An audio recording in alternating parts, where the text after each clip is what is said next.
A confusão começou como sempre começava naquela casa, entre vapores de água e discussões sobre quem deveria ter feito o quê.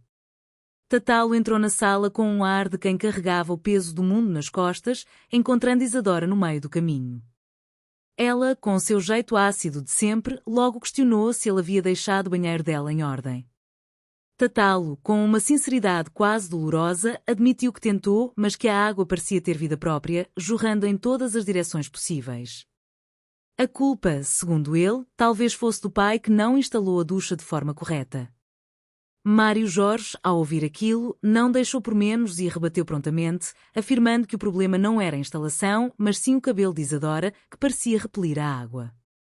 Ele ainda aproveitou para alfinetar que, naquele aspecto, ela não saiu nada a ele, mas sim totalmente à mãe, Rita, cujo cabelo também tinha o estranho poder de rechaçar a água, a ponto de provocar um tsunami se resolvesse sacudir a cabeleira na beira da praia. No meio desse turbilhão familiar, Buzena apareceu e recebeu a ordem direta para secar o banheiro, pois a sogra de Mário Jorge, a temida Dona Genevieve, avisara que passaria por lá após uma consulta no Arnaldo. A notícia de que a velha estava pensando em se desfazer das coisas dela em vida caiu como uma bomba no ambiente. Mário Jorge e Rita entraram imediatamente em modo de disputa pelo apartamento da mãe, que, segundo todos, valia uma nota preta. Mário Jorge alegava que merecia por ser pai de 2 gêmeos e estar prestes a ser pai de um terceiro, enquanto Rita batia o pé dizendo que o apartamento era dela por direito. A discussão era assistida por Isadora com desprezo, chamando a todos de bando de abutres, enquanto Tatalo decidia ir logo dar um beijo na avó para garantir seu lugar na fila da herança. Enquanto isso, no consultório de Arnaldo, a situação com Dona Genevieve não era mais tranquila. Arnaldo tentou ser cortês ao se despedir, sugerindo que ela fosse com Deus, mas a senhora, com seu humor peculiar, achou o comentário de muito mau gosto, alegando que ir com Deus na idade dela era algo muito perigoso, pois a pessoa vai e não volta mais. O clima entre ela e Rita era de pura hostilidade. Rita não escondia o desejo de que a sogra fosse embora de sua casa, lembrando que a vida inteira ela só fizera atormentar e nunca estender a mão para ajudar com as crianças. Dona Genevieve, por sua vez, devolvia as gentilezas com críticas pesadas aos netos, dizendo que Tatalo, quando bebê, parecia um macaco e que Isadora nunca prestara.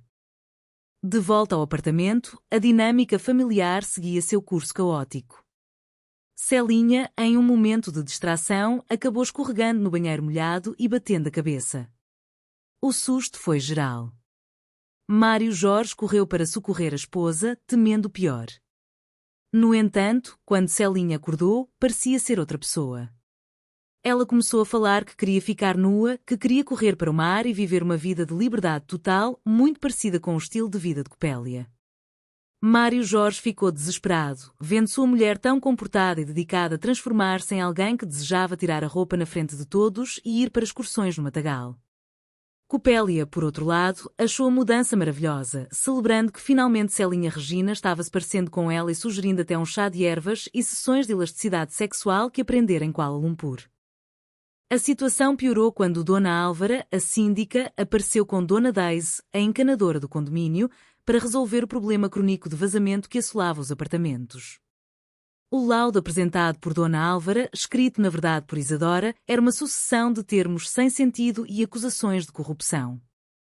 Dona Daisy, flagrada espiando Rita no banho sob o pretexto de checar os canos, só aumentou o nível de absurdo daquele dia. Mário Jorge sentia que estava perdendo o controle de tudo. Sua mãe ameaçava deixar apenas dívidas de herança, seu filho Tatalo queria emancipação para tocar a vida longe dos pais que logo seriam presos, e sua esposa Celinha continuava insistindo em rituais estranhos da Polinésia envolvendo pés de pato e acasalamento de golfinhos. No fim das contas, Celinha revelou que tudo não passava de uma farsa para testar a reação de Mário Jorge e tentar dar uma sacudida no casamento. Ela não tinha batido a cabeça de verdade, mas queria ver até onde o marido aguentaria sua versão mais despodurada. Mário Jorge, exausto mas aliviado por ter sua Celinha de volta, ainda teve que lidar com as ordens finais dela para ir buscar os pés de pato na área de serviço. A rotina daquela família, marcada por brigas por herança, banheiros inundados e histórias surreais de pato branco contadas por Buzena, continuava exatamente como sempre foi, um caos cheio de humor e humanidade, onde, apesar de tudo, todos ainda permaneciam sob o mesmo teto, tentando entender o que a vida ainda reservava para eles.